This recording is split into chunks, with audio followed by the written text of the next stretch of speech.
Hey guys, I'm back with another WoW video, and in this video, this is going to be your end of season gearing guide for Season 3, Ghosts of Koresh. Today marks the unlocking of the Turbo Boost quest, which can be found over here. The first one that you do is going to give you 3 puzzling cartel chips. You'll find the quest off of this little poster on the wall. And this says defeat any 4 bosses from the Manaforge Omega raid on normal difficulty or higher, LFR does not count, or you can complete any 4 mythic dungeons. This will reward you 3 puzzling cartel chips. Now you will also get this quest next week, but from next week onwards you're only going to get 1 chip at a time, I believe.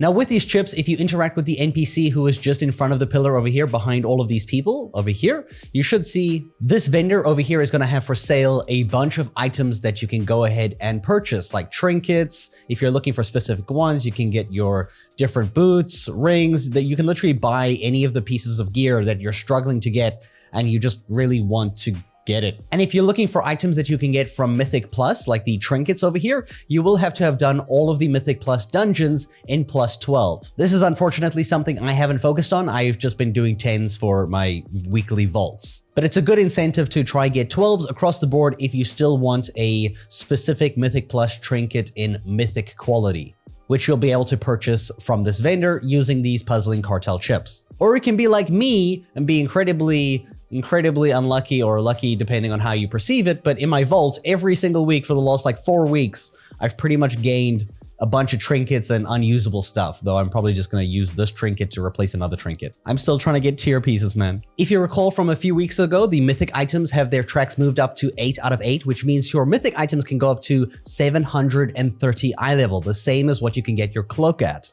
Crafted items, which were at 720, can also be upgraded to 727, or if you make a new crafted item, it will come out at 727, provided you do the proper craft. This, of course, is done over here in Dornogal at this location. You'll see here the Cyanite NPC, the one that you normally buy your Enchanted Gilded Crest to craft the items, the one that you needed 60 Gilded Ethereal Crests for. If you already made crafted items previously, like I have, like my neck, my sword, my ring, my boots, my belt, these are all 720 right now. If I want to make these 727, I would instead have to speak with this NPC, buy the Gilded Starlight Matrix, which costs 30 Ethereal Crests. And pretty much I'm going to do a recraft of the same weapon or the same items with this item included, no extra sparks required. Pretty much if I like show you here, if I go to the crafting order NPC right there, there's the start recrafting order. If I select an item that I want to recraft, let's say my belt, you can see here, it's going to immediately have a spark of starlight, even though I don't have one in my bags.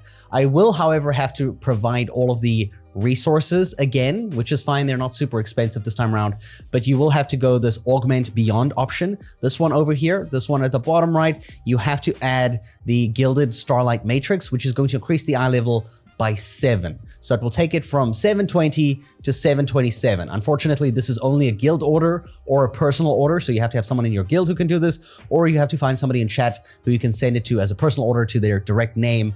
Make sure the minimum quality is the highest, and then, give them a little fee to be nice. And then you can get your crafted items upgraded.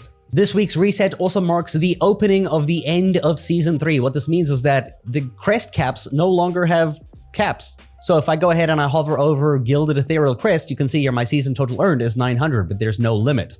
I can now essentially do Mythic Pluses for the entire week, do like 30 runs, and I can end up with another 1,000 Gilded Ethereal Crests, which means you're physically able to upgrade every single piece of your gear to the highest piece that it can reach. So you should really be focusing on, from this time onwards, to really finally upgrade every single piece of gear to the end of the track limit that it can reach. So like 8 out of 8 for all of them. And this is incredibly easy as well. Even if you do lower content and you don't do mythic stuff, you're gonna have a great time, because now if you go into this location, this building over here in Dornogal, the one where you can exchange the crests over here, the NPC on the right-hand side, show me your crest mutation options. So in this vendor, you'll be able to buy the upgrades like turning 45 weathered ethereal crests into carved crests, and then the carved ones into runed, and then the runed ones into gilded. And since there's no cap, if you do a ton of things that earn you a ton of weathered, a ton of carved, a ton of runed crests, you can convert all of these all the way up into mythic, provided you have it unlocked here, to get ethereal mythic gilded crests a lot more conveniently from playing all activities in the game. So this is a 1 week where you can literally gain like 10 eye levels in a single week for upgrading every single piece of your gear. So gearing has never been easier until now for Season 3. In terms of all the activities of getting normal gear, nothing has really changed. Delves has something slightly different, doing something over a tier 9 at the end of the delve. We'll have a vendor to buy the heroic trinkets at the end of the delve. So for example, if I do a tier 11 quick, which you want to do at least once per week with your Delver's Bounty, you can do 3 bountiful delves per week for the gilded stashes, which each give you 7 gilded crests, but you're going to be getting crests so easily now. If you've been doing delves a lot, you probably have a ton of the Shrieking Courts in your inventory. I've currently got 6 of them. You want to use this to summon the Nemesis right after you get to the first Restoration Stone. Doing this in a delve and summoning the Nemesis will go ahead and allow you to actually get the Delver's Bounty for killing her. Or actually, she drops it anyway, even if you die, apparently. I was corrected in a previous video. In my case, I'm just going to go ahead and take her out. At 50% HP, she disappears and she leaves behind a cache on the floor, which is going to have not only a champion level item if you're still gearing elts or something. And inside this cache is going to be the Delver's Bounty, which you can immediately use in the same delve if you just want to do the 1 delve per week. After using that, you can pretty much run to the final boss and we just go do the final boss and finish the delve. At the end of the delve, you'll get a new currency called Untainted Monocrystals. Now there is a limit to how much of this you can get per week. It is 125. And this is a currency you're going to spend at this vendor over here at Zaran. And as you can see here, he's going to sell you trinkets in heroic quality that you can attain from delves. Now these options are only going to spawn in this vendor after you do a delve over tier 9 or higher. And of course, you're going to have to grind some delves to get this currency to be able to purchase these, in case this is something you're interested in. In terms of Mythic Plus, your only real progression that I would suggest you try to do is try to get a plus 12 on every single key. If you are running Mythics, this is something that you might already have. If you're someone like me and you've just been doing 10s, this might be something you can push a little bit so that you can get some Mythic trinket options from that vendor in case you're looking for one in Mythic and you have been unlucky in your vault. Unlike me, who gets Mythic trinkets every week. So I would suggest you focus on that. It's also a great time to build up those crests. In terms of rating, your Manaforge Vandal's rank renown can go up to 12 this week. I'm a little bit behind because I was on vacation last week, so I've got some catching up to do. Luckily, if you are behind, you can always gain 2 renown levels per week with the raid renown, as long as you're doing the bosses in the entire raid.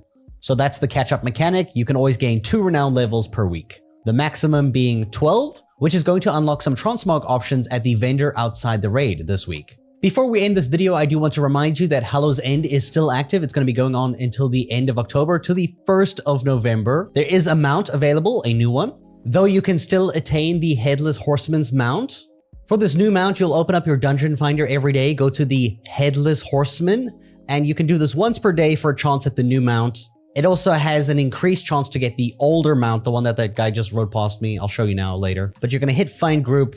After about a minute, you can enter. Well, as a tank or a healer, I think for DPS, it's about 4 minutes. Now, as soon as you enter here, you're going to speak with these wicker statues, the one in the middle, and you're going to activate all the curses. This is going to make things a little bit harder. So if you're not geared, you might end up dying a lot. But most of these groups are super quick and super easy because there's a lot of geared people doing them. Once everybody's got their curses, you can go ahead and interact with the pumpkin and call the Headless Horseman. Now, the Headless Horseman usually dies pretty damn quick. And when you do kill him, you're going to get the loot-filled pumpkin that you're hopefully going to get the mount out of this. If you don't get the mount, you do get a random piece of the horseman's appearance. You're guaranteed to get a piece that you have not collected each time you do this. So as you're farming this every single day, you're going to get a new piece of the transmog. If you want it all at once, you can go on ults and run the dungeon on a new character each time to get the whole transmog set quickly. But really what you're looking out for is the mounts, which you can keep grinding for the older mount, but only once per day across your whole account can you get the new mount. Just as a reminder, here's what the old mount looks like, the one that I still not have been able to attain over years of playing this game. The new mount is called the Headless Horseman's Ghoulish Charger. For some reason, I can't find a picture of this new one in the mount journal. It doesn't show up for some reason. But here's a picture on the screen right now. What you're looking at is the new version of it, and it's clean. It's very clean. I like it a lot. And that's everything you need to know for gearing for the end of the season in Ghosts of Koresh Season 3. If you missed out anything from earlier in the season, I do have a bunch of links in the description down below and the pinned comment about the previous weeks of the season of all the things we did to get to this point. I hope you found this video helpful, and thank you so much for watching.